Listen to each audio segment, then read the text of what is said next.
Love can be defined as a tender and deep feeling of affection you have for someone. Marital love is the romantic type of love you feel for someone you want to spend the rest of your life with. Now, finding that special someone that you want to be happy with for the rest of your life is not easy.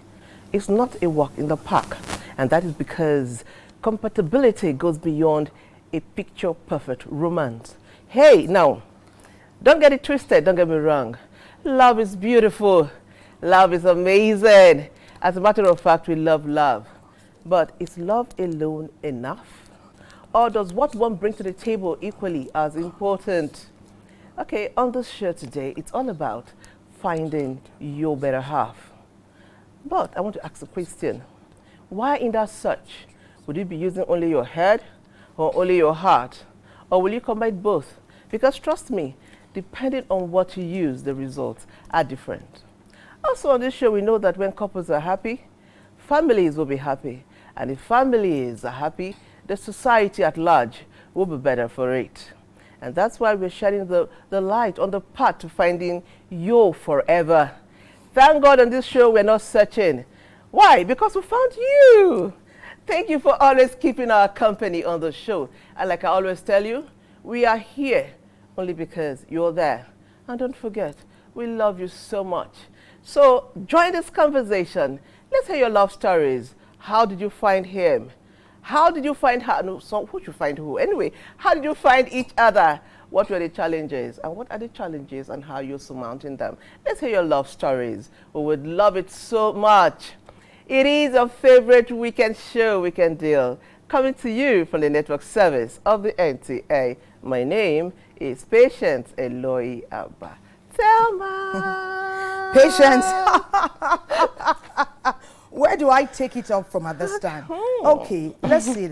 Let's see now. I know that oftentimes the gentleman will ask the lady, will you do life with me?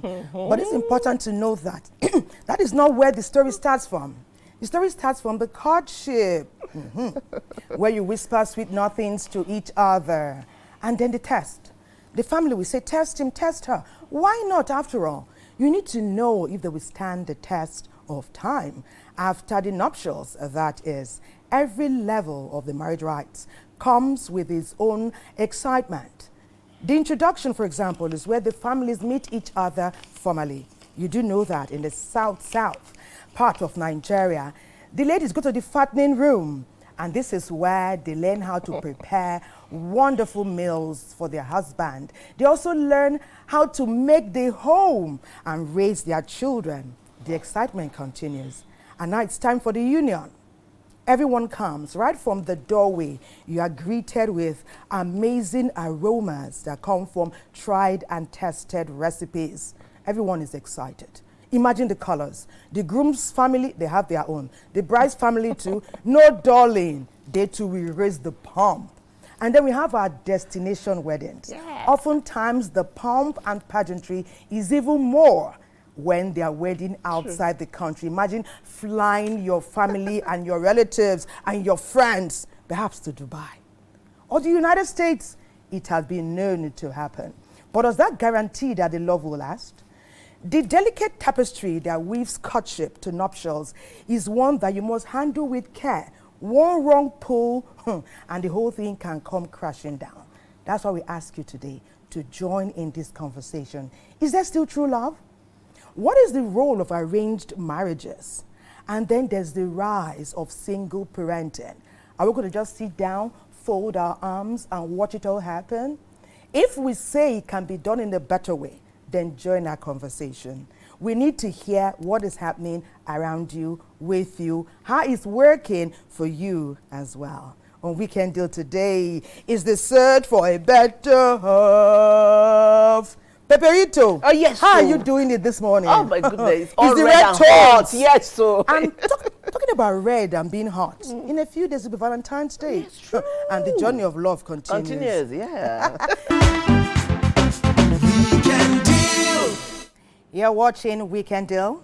We're mighty glad to have your company on the show today as we talk about the intricacies and the intrigue that accompany the search for a better half in Nigeria and everywhere.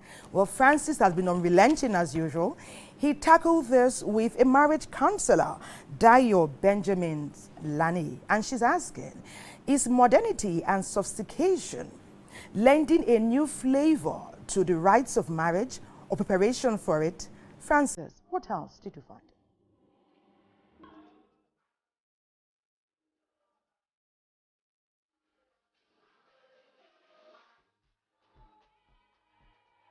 We find that there's more of a focus on what is perceived than what is real. Real relationships with that quantifiable expression that becomes legacy of love, friendship, a legacy of respect and regard, exchange that brings about profitable engagements, all begins with truth. Truth, being real, being authentic, and learning not to be a liar in terms of who you are to the next person. I remember my father would sit us down, would remind us of who we are. This is your family name. You have a family name to protect. This is what you do when you get there. Are you a girl? You don't let guys touch you, you know. All of these things now are being challenged by a Gen Z, Alpha generation. And what they mean, nobody should touch you, they question everything. Yeah, no, don't let anybody know you. Then afterwards, they want us to be married. It's not that we mean it blanket. They didn't mean it blanket like that, but it was just to provide a necessary caution. Where there is no caution, where there is no what do you call it, rule, no law, people cast up restraint.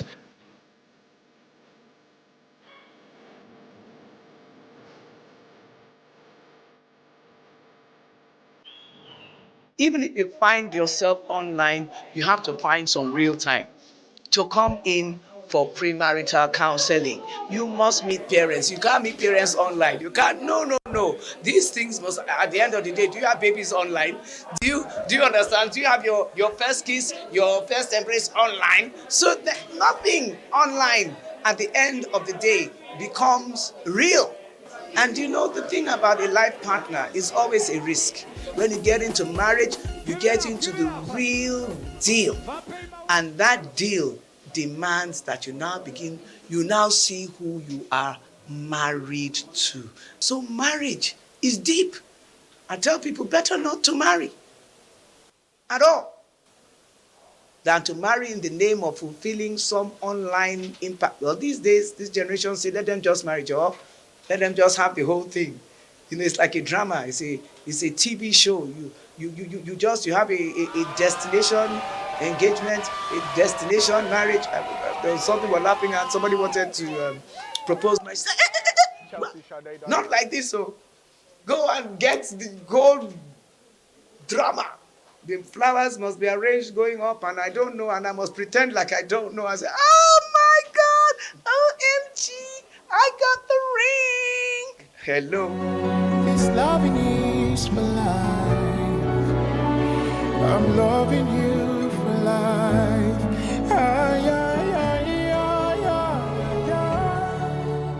No romance without finance. You need money to be real about a relationship, about marriage, matrimony. It's not just for the man, it's also for the lady. Where you see this person is not serious about a source of income, is telling you that I'm a businessman or I'm a businesswoman, I don't know what that means. You see someone who's all she's thinking, she never thought of helping you save money to buy land. Instead, she wants the most expensive rented apartment so she can show her friends that when she got married, she moved into my Tama instead of going to Yanya to begin. To start in a one-room apartment, she wants to start in a penthouse so she can show she has arrived. And you have arrived nothing.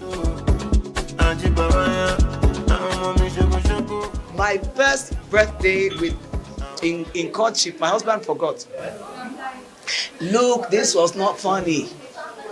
Only 1 month into courtship, and the man who says he's in love with you, marry you for the rest of his life, all of that.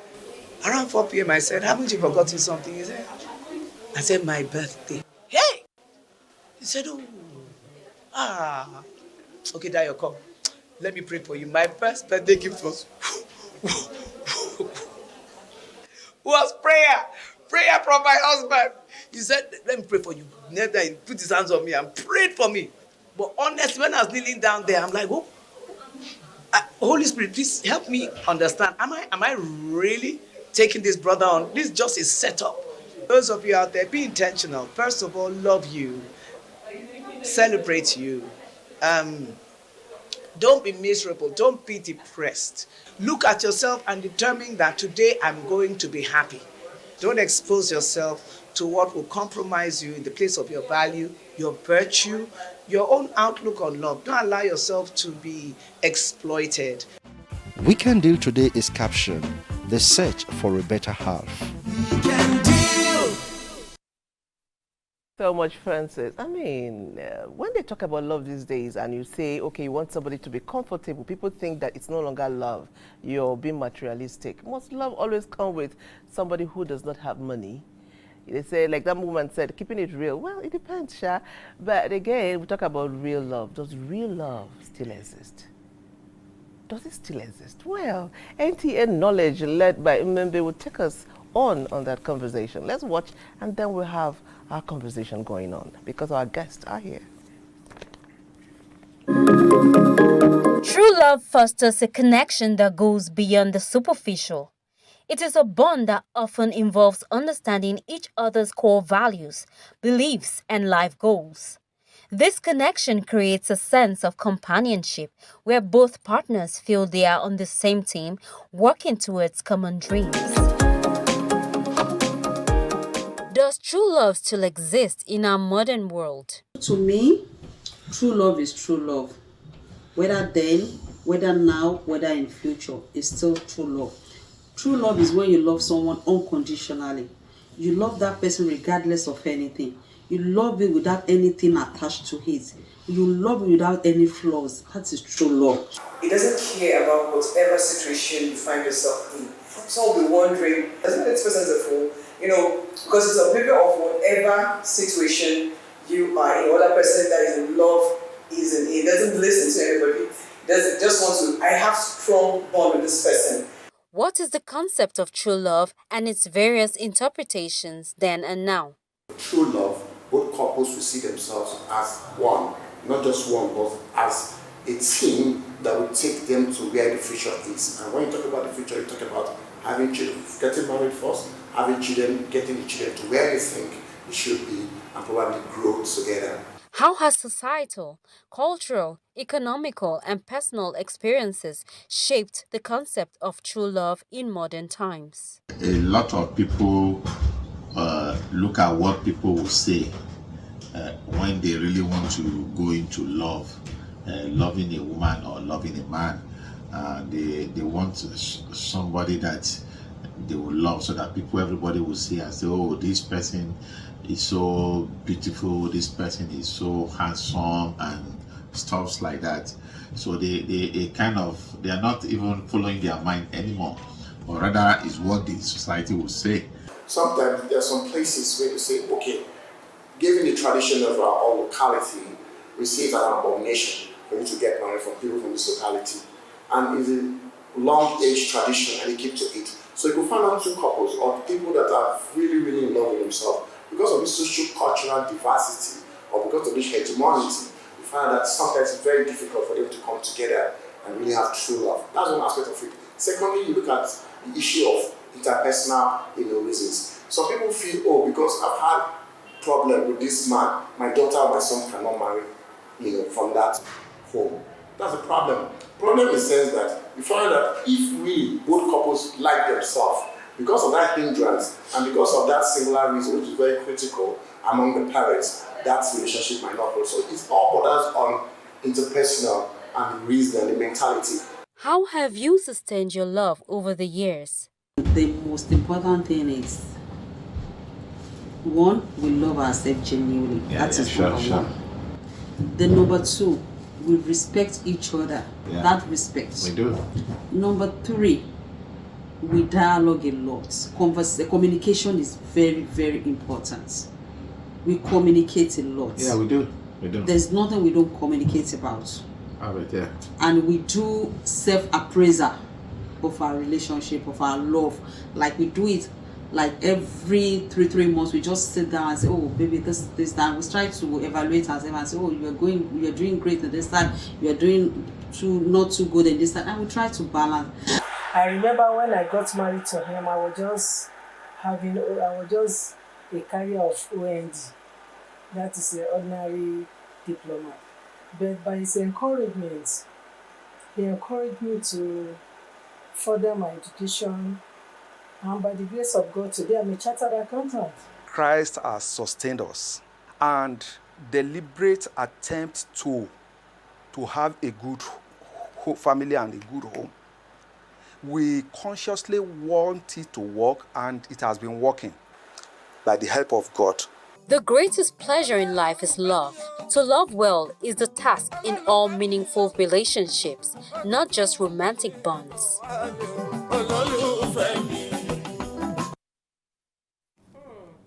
To that couple, I said, "Aww." But we have our couple in the studio, and they're joining the conversation now. Our first set of guests, they are Mr. and Mrs. Chika Dikaobi. Please call it for me. Chia Dikobi and Emeka Nnebu. You're welcome to our studio. Let's meet them virtually.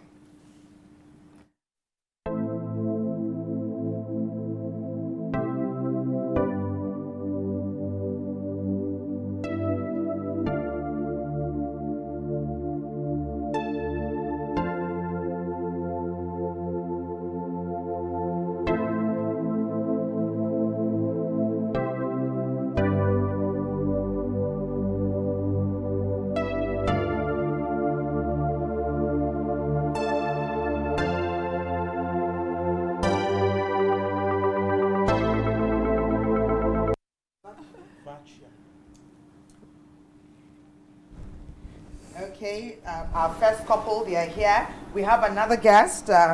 We'll also get to see his profile. He's Reverend Father Ulam Vachia Victor. Let's see his profile.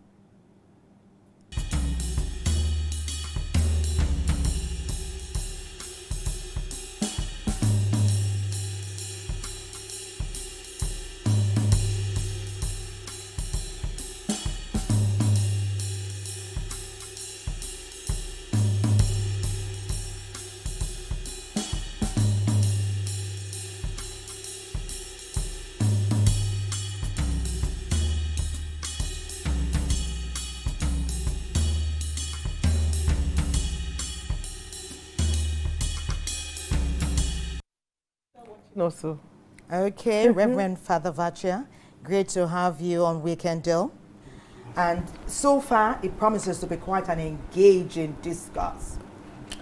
Patience, set the ball rolling. Okay, so we asked the question. I'm sure you've seen one or two of our pictures. I'm going to start with the amazing looking couple here.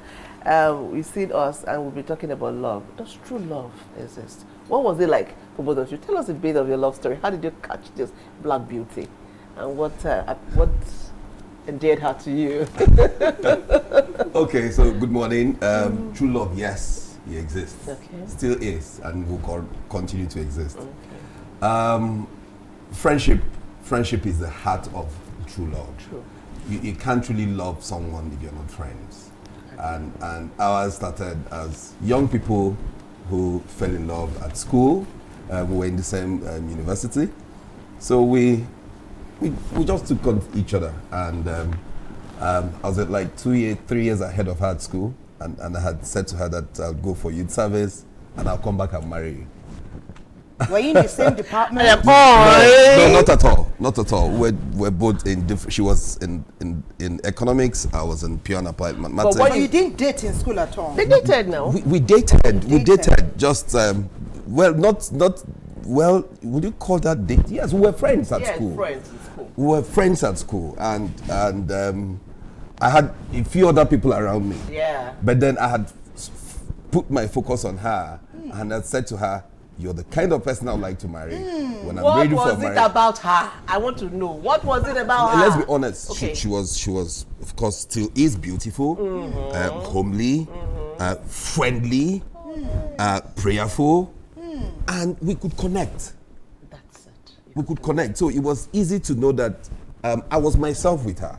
You know, I didn't need to pretend, I didn't need to be, and I practically had nothing. I was just a student, and of course she, a student, so there was no pressure. So it was pure friendship that just evolved around how we were thinking about how do we make each other better.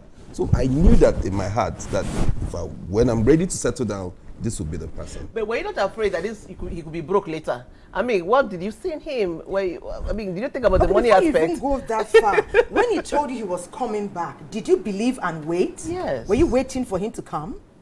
I remember the day, I remember the spot. Wow. I just said, okay, go and do your youth service. Let's see how it goes, you know. But the friendship continued. Every day he was keeping journal of my daily activities. His daily activities. So he will send it. I remember Valentine's, he will send me packs and packs of love letters. And my friends will be like, love. I love love. No gifts, but those letters were too, you know, they were beautiful. And so we kept in touch. We kept in touch, yes. And today you are celebrating 22 years. Yes. We'll actually be 23 by May this year. 23 years of nuptials, of being wedded, or Yes. the friendship? Marriage. Amazing. Yes. So fresh from school, done with youth service, started my first job, and she came to Abuja for youth service. I said, let's get married. And we started in one room.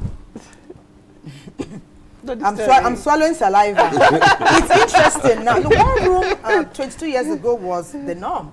Small, start small. Yes. We know that nowadays, many young ladies are not looking in that direction. Yes.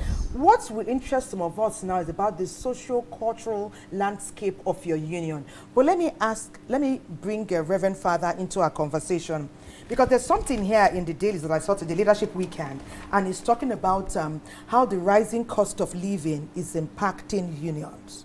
We have a wonderful love story here. They started small.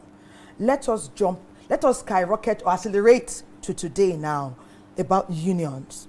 We hear of cases where couples are reluctant to tie the knot, or a lady may turn a guy down even though she likes the qualities he's presenting because she can't see naira, dollars anywhere in his personality. He's talking, he's standing, visiting her without a vehicle, and she's thinking, how? Now, what do you find in your own environment? Well, that's the true situation. Our society is becoming so materialistic, and that people aren't seeing life from the perspective of humanity and godliness.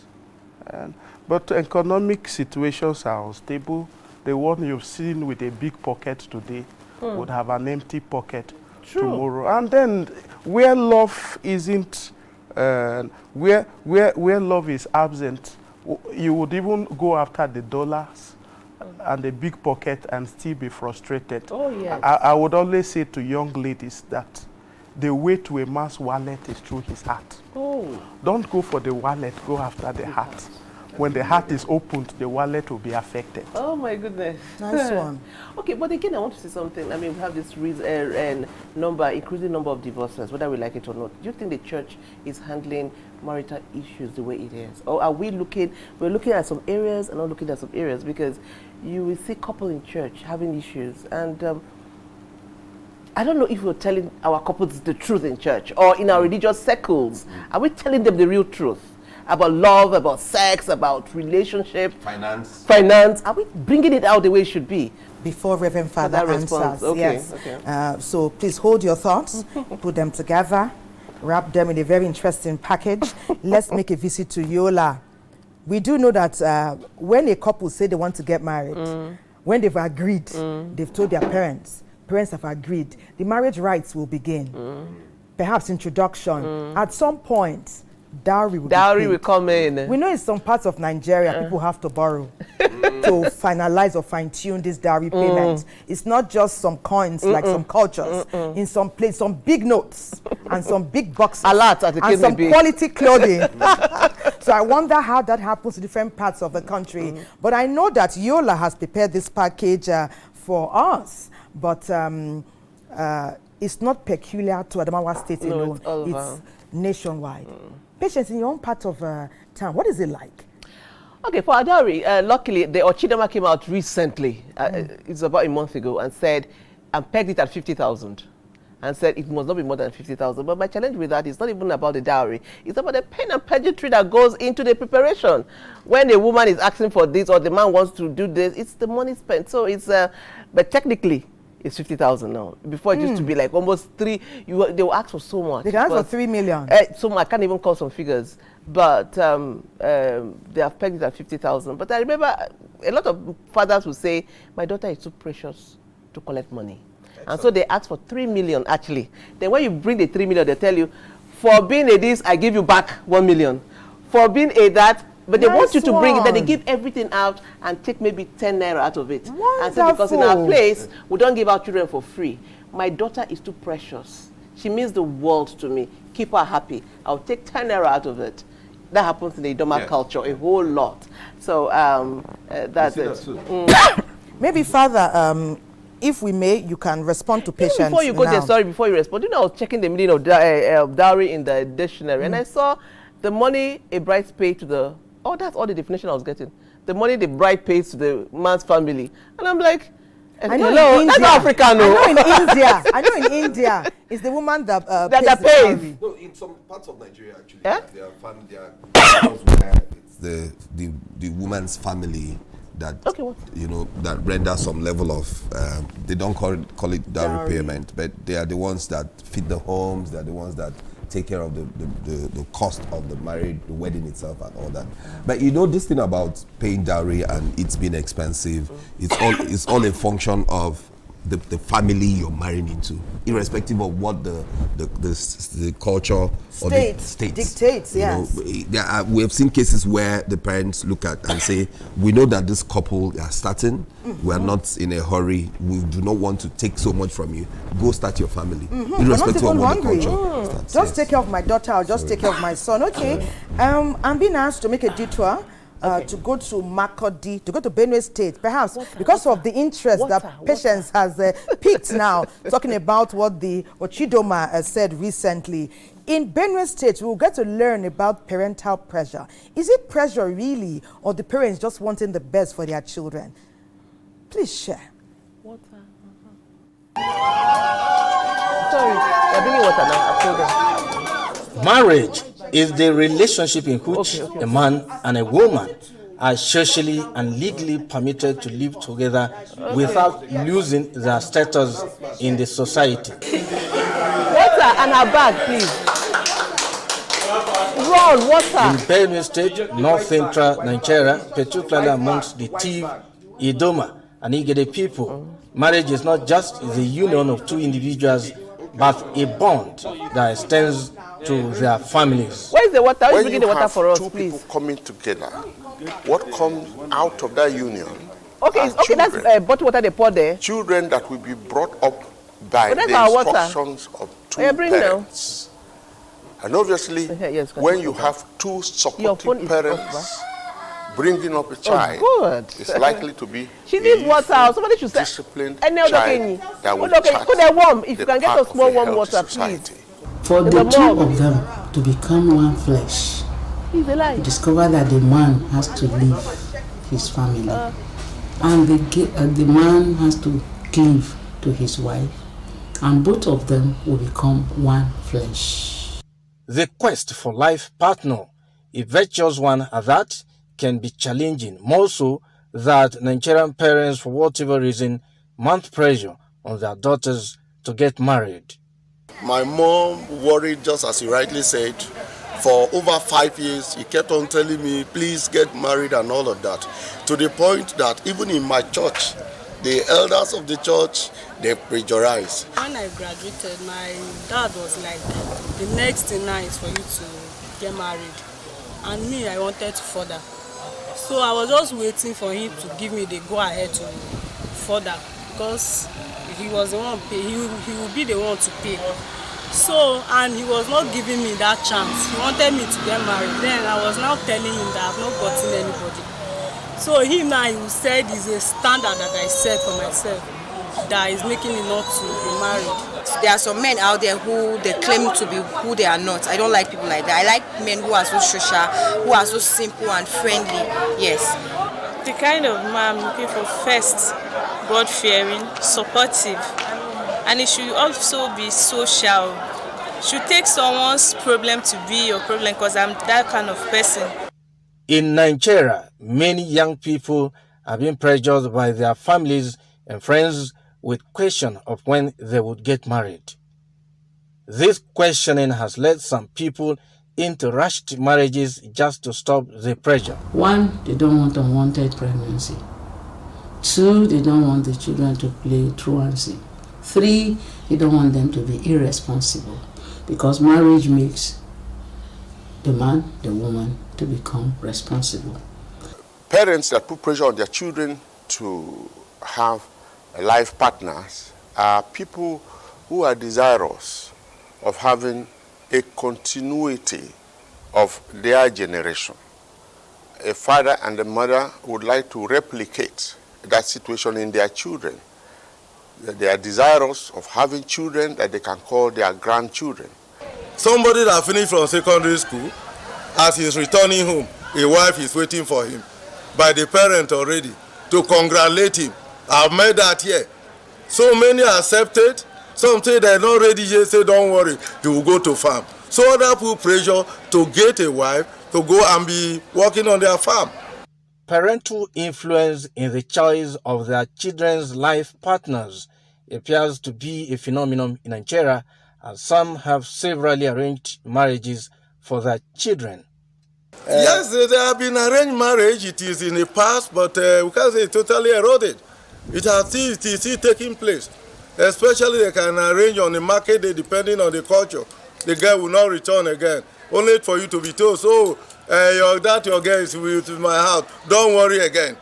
Modern parents that go to particular denominations would like their children to marry from such denominations, and they keep their eyes open, and they indirectly try to arrange marriages in a very subtle, civilized way.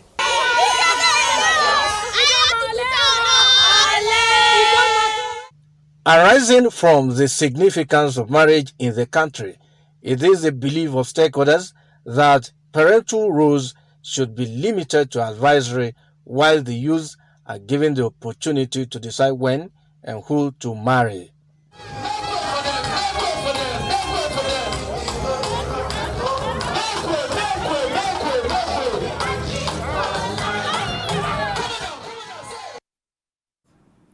Okay, talking about pressure, Father, we're talking. See, what the question I asked before we went to Makode is still in line, pressure and people deceiving themselves. But I asked that when they have deceived themselves and they are married already, what can the church do? I mean, because the basis of the marriage now is like you discover that everything the man said is a lie, everything the woman is a lie. She has 3 kids somewhere in the village. What should the church do in such a situation? In the first place, such marriages the church considered. The church says they do not exist. Marriage shouldn't be based on deception. Falsehood. Yes. Meaning this marriage shouldn't have even existed in the first place. And for instance, a man is impotent. Yes. And he pretends all along that everything is well. And you didn't let your spouse see the true situation. And then you get married and the woman discovers the man is impotent. And the marriage isn't consummated. The church will simply say no marriage existed in the first place. Wow. Annulled. And so there's always room for annulment in such instance. Okay. I know there's been a case where a lady had 4 children because she started very young in another part of the world, came back to her country, met this man, they dated, and then they got married. And it was, I think 11 months down the line, her mother visited with one of the sons, and she was calling him her nephew. But because being a wise man now, wise African man typically, he deduced, put two and two together and found out that it was her son, and also got to know that there were others in the village. In such a situation, what ought that man to do? Because he felt disappointed in the lady and did not want the marriage to continue. What can you advise in such a situation? Well, it's all based on understanding.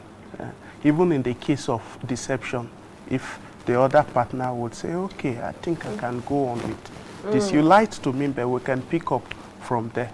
And they can go on. Yeah. But I would always encourage people not to deceive, because at that point, the person has all the legal rights to pull out. For instance, I would ask you, woman, did you intend marrying someone who is impotent? And the woman says no. Then in the first place, he didn't bargain for the deal, and she shouldn't be there. But again, if I'm to respond to your issue of pressure, you know, when I saw what was your topic, the search for the better half. The better half. I was like, why this topic in the first place? I'm sorry to put it this way. It was ringing in my brain. For me, the topic itself is misleading. The search for a better half, meaning I am not complete. And this is a kind of theology and ideology that is putting on a lot of desperation on our people. The whole idea of single means whole, means complete. Wow. And I am complete as a single. If I'm not complete as an individual, marriage wouldn't make me complete. Yeah. Wow, amazing. Yes. Please lend your voice. Okay, so first, there's nothing wrong in being single. Absolutely, let's lay that down. Yes. Marriage is beautiful. Marriage is God ordained. It's an awesome thing. It's a divine instruction to, of course, to marry and have children. But being single is still okay. Now, taking from what the Reverend Father said, you can't give what you don't have. If you're not completing yourself, if you're not, if you don't feel that you are good enough, you can't make anybody better. So the better half concept is not such a good idea. No, right. I think the whole idea of the half should be corrected. So it's not a good idea. If you're not whole in yourself, understanding wholeness, in being able to be all that God wants you to be, and then if you need someone to come work with you to achieve that goal, that's different from being a half that needs completion. Okay, you're a whole that is destined to achieve God's given goals or destiny for your life, and then you need you know that whole concept of come, let's work together, come, let's do this together, is to two persons becoming one to achieve a set goal. So if you're not whole in yourself, I mean, what cannot work. Okay, so better put ought to be, if not better half, better put. You are seeking a partner to help you fine-tune and plan. Wow. Yeah, I need somebody to compliment me. You remember Adam was created helpmate. Yes. You know, in fact, marriage would even extract something out of you. Yes. For the first time, Adam had a minus in his life. Was when God conceived the idea of marriage. That was when a rib was missing out of him. The topic is intriguing, and we're getting diverse opinions and learning. I knew I would learn a lot today, and I hope you are too. Keep your messages coming in. Patience is on hand. Should tell us all what you have been sending in. But for now, we'll take a break. It's a common sight to see girls call themselves baby mamas, and guys call themselves with pride baby daddies. What exactly is this concept? NTA Benin will tell us more. Recently, there's been a notable surge in what is famously referred to as the baby mama and baby daddy syndrome. Those things happen as a result of honest mistakes made along the line of living life vicariously for many young people. But however, there are others that have set their hearts on that particular path that, oh, I want to be a baby mama or I intend to be a baby daddy. though many of our people who ought to be role models are involved, is by no means a good example for the younger generation. Historically, societal norms and values have emphasized the importance of committed relationship and marriage before starting a family. The major religion and our traditional custom, there's something like baby mamas has no place at all, and baby papas. You know, when a man and a woman decide to come together as husband and wife, what matters most is both of them will agree that they are compatible. The guardian of the parents are also in support. And the man has to pay the bride price, which will be accepted by the woman. Because for a man and a woman to live together, there must be submission. And that is where they are running away from. So they just believe in this long-standing relationship without commitment. While it is essential to recognize the importance of personal choices, the growing prevalence of this trend raises concern regarding its implications for the individuals involved and society at large. It takes a man and a woman to raise a child. Every woman being has his or her weakness. If it's the mother that is now raising the child, that woman has weaknesses, of which if a man were to be by her side raising that child, where the woman is weak, the man is strong. And then the children will leverage with those two and become balanced in their upbringing. The first thing and the primary thing that the life or the world does not revolve just around them, but that the child is at the middle or is at the receiving end of whatever decisions they choose to make. Some of these implications and challenges are echoed by these individuals who agree to share their story. For one to be a single mother, being pregnant at the end of the day, the relationship didn't work out well. Wow, it's not a do or die affair. You can just go on, move on with your life. The responsibility that is supposed to be for the two partners, now just one person is carrying it. You have to pay for school, in short, you have to do everything about that child. It's not really easy. So women they are now aware that since you don't want to take responsibility for the child that they are going to give birth to, so they just decide to have one and take care of the one child. Indeed, more respondents agree that the conventional way of raising a family is value worthy of nurturing and preservation. Howbeit, life happens. Thank you so much, NTA Bini. Baby mamas, baby papas, or daddies. I want our guys to speak to this. And I'll start with Chief Emeka. I just gave me that guy to here. I actually do have one. Oh, you see, in the spirit. Woo! Let's go there. Okay. So, just listening to and watching that, I just needed to bring in a clarification here. Okay. There's a clear difference between being a baby mama, baby papa, and single parenting. Oh, okay. Now, there are two different things. Okay. You see, even from the term baby mama, baby papa, the concept is a new thing. Okay, where, and let's set the ground rule first. Nobody actually wakes up and decides to be a baby mama, baby papa, and you're growing up, you say, what do you want to be? You say you want to be a baby daddy, a baby. No, it's actually like one of the speakers said, it usually comes out of a mistake. Okay, so something has happened, the person is now pregnant, and now there's a child.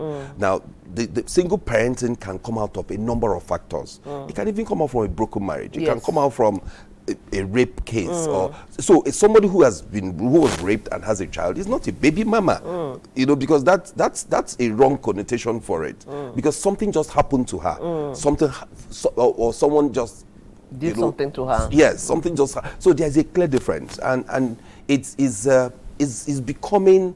There is beginning to seem like no clear demarcation between the two. Yes, but truly, they are not the same. There's a difference. Okay, madam, speak. Let Lolo speak. Chief has spoken. Lolo, please say something. Okay, like my husband rightly said, baby mama times is very intentional. Yeah, for some. Yes, a lot of ladies today, they feel, I have the money, I have a good job, I'll just have one baby. or two Yes, children. people do that. People By now myself. go to do IVF. They don't know who the owner of the sperm is. Yes. Just to be a baby mama. So people They can call be it. intentional Yes, about it. yes. Biological yes, clock yes. is ticking, and so you want to have a baby. Yes. You know, so baby mama is intentional most times. Sometimes, not most times. Sometimes. Okay. Sometimes. Okay, let's Before you further take speak. messages, Let's Reverend further Father also lend his speak to voice to baby this. mama, baby papa. What do you think? My brother puts it, Chief Emeka puts it. You see, in the first place, they shouldn't even add mama to that. There should be a better concept. Because motherhood, fatherhood is not all about giving birth to children. It's all about responsible parenting. Oh my goodness. To that extent, one wouldn't give birth to any baby or child and still be called a father, like I'm called a father today. Yes. Because I am raising up children spiritually, Hallelujah. and I'm even raising up children emotionally, psychologically, and all of that. And just to conclude on that, I think humanity is testing the wisdom of God. It has always been a plan of God that children should grow up within the family. You could see he brought forth his son with all the omnipotence, omniscience and all. He had to put him there in the family. Children need a model. They need an example. They need one to look up to. You know, I asked one of my pupils in school that, oh, where is your father? And the boy started shedding tears. You could see, I didn't know I had damaged him psychologically, reminding him that he doesn't have a father. Yes. So I think he should be discouraged completely. Humanity is testing the wisdom of God. Okay, and so Nigerians are sending their messages and testing us because they're asking so many questions here. So one said, love is beautiful. It's a beautiful thing, but it's quite unfortunate that most people found it difficult to adapt to it and pretend a lot with love. And the most important thing is that people should know how to endure. And the best way to know is how, when times are difficult. This is by one Prince Chris. Another one says, good morning all. I like the topic under discussion. Well done, presenters. Only God can help us because people pretend a lot. And it's only God that can give you somebody that you'll be happy with. These days, integrity, truthfulness, everything is no longer there. I'm sure God will help us and will marry rightly and have spiritual knowledge. Thank you. Fisayo from Abuja. Okay, one says, my husband asked me to leave his house or else he will injure me. And we had a Christian marriage, for better, for worse. What do I do? But my life is in danger. I want us to answer her first. I mean, her life is in danger. Her husband asked her to leave, and she says the Christian marriage where she did it for better, for worse. But she didn't tell us the full story. Well, did just wake up and say leave? Well, see, her life is in danger. So let's hear. Clearly, there's a broken commitment. Okay, she needs to escape first. Escape does not mean to immediately just pack and leave. It will require involving a third party. Like she just said, we don't know the full story. But they need to talk to someone, bring in someone, family, someone he respects, someone he will listen to, and bring the person to begin to intervene immediately. Life is important. Beautiful. Life is important. Life is important. Okay. First of all, she should leave the house. I mean, she's coming from somewhere. She should leave the house and give to space. her family. Give space, and know that if that man, if his mind is made up, if nobody is talking to that man, and that's why we encourage, before you get married, make sure you have a partner. You have somebody or two persons that you tell your husband, I'm going to report you. The person say, come, let's settle this matter. If a man doesn't have that, any authority figure, you are entering hell. Okay. Let's quickly say Mary writes and says, I have a man I love so much. He promised to marry me, but this man lies about everything. I have begged him to stop lying, but he will not stop. But he keeps saying he will marry me. What do I do? Run. She should run. If he's but lying you said about earlier that people can change. No. But she just said that she's been talking to him and he's not changing. And it's as if they are married. And they're not married. Just a relationship now. Flag. And that's a red flag. Please speak to this. She says, I have somebody that promised to marry me, but it's asking that he must have sex with me. If not, he will not marry me. And where I come from, it's a taboo to have sex before marriage. And he's insisting that I must have sex before he goes to the altar with me. What should I do? Can I say something about this? You know, that's why, you know, parenting, your family background is very important. What is her values? If she has a value, like I tell my children, if you have your value, honesty, integrity, transparency, this is my value, and somebody is bringing something contrary to my value, that means we don't belong. Oh, yes. You need to give him space. You need to give the person space. You want to sleep with me, I don't want to sleep with you. I go. Are you the only man in the universe? So that man may not be her husband. Yes. In spite of the love and if they marry, the man will cheat on her. Yes. And who says that after sleeping with her that you will marry her? Father, say something. Father, speak to this message. Conversation is going on. Okay, first, I was responding to the issue of threat to life. And I will say it, and we'll look at it this way. The G is, there is marriage, there is manage. You may hang on to these two phases, but when it gets to damage, run. There's Yes, marriage, there's manage. When it gets to damage, Run. Yes. So in what context do we describe the damage? When it tells you pack out, there's a threat to life. That's threat to life already. There's damage. Damage is already it's coming in. And then the issue of sex. Sex wouldn't get you glued to a particular person who has a problem of lust. And it leads to some persons would even say pregnancy will keep the man.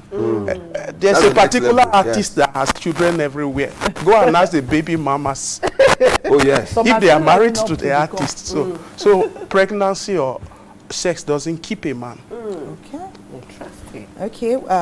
The chat is getting very interesting and intriguing. Send your messages in. You know, we'll continue to go over them, and our experts here, like Chief Lolo and the priest, will examine them and give you profound solutions. Another break beckons. Please stay with us.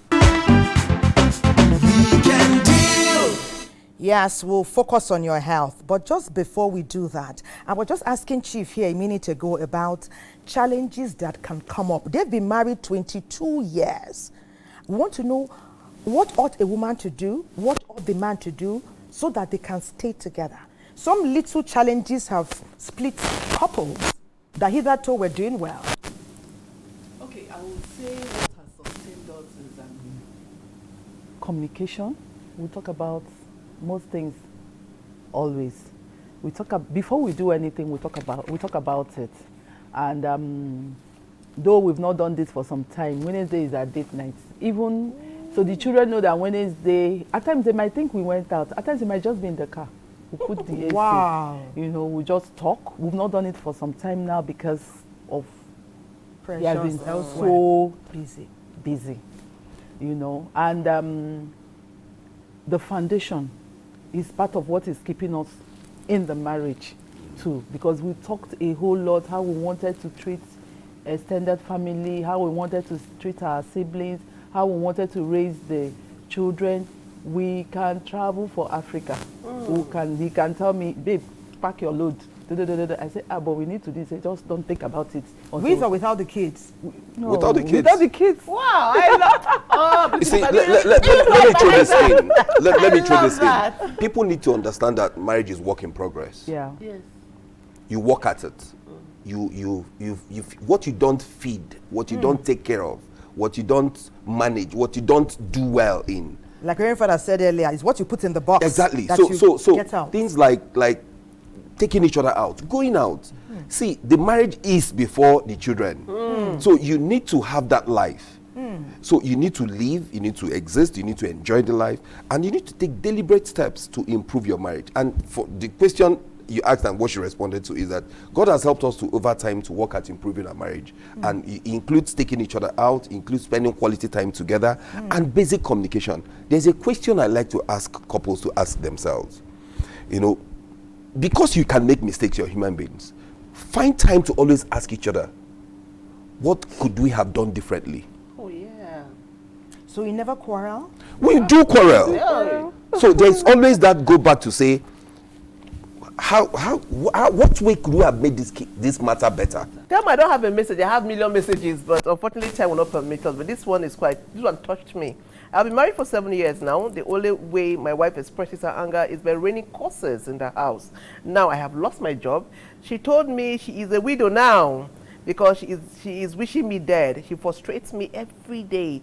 I don't want to provoke her because it's serious anger. What is the best way to tell her to leave the house, please?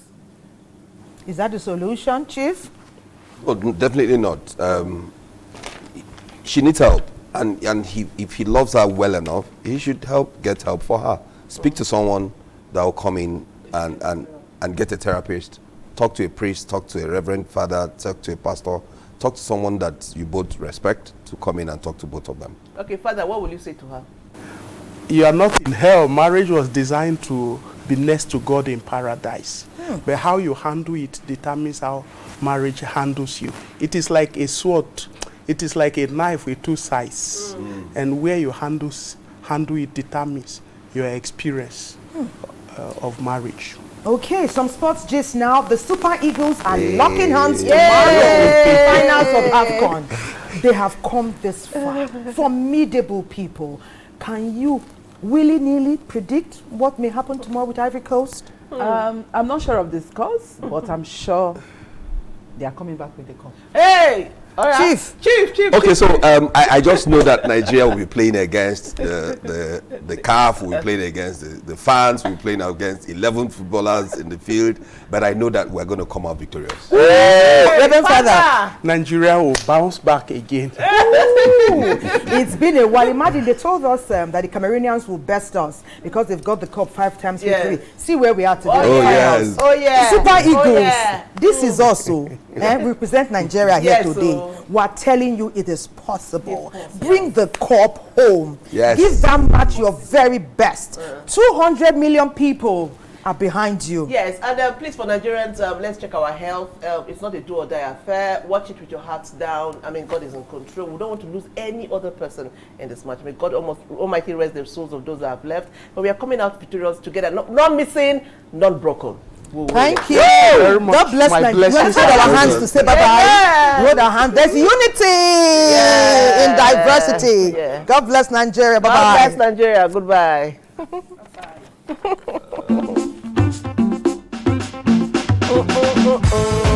Well done.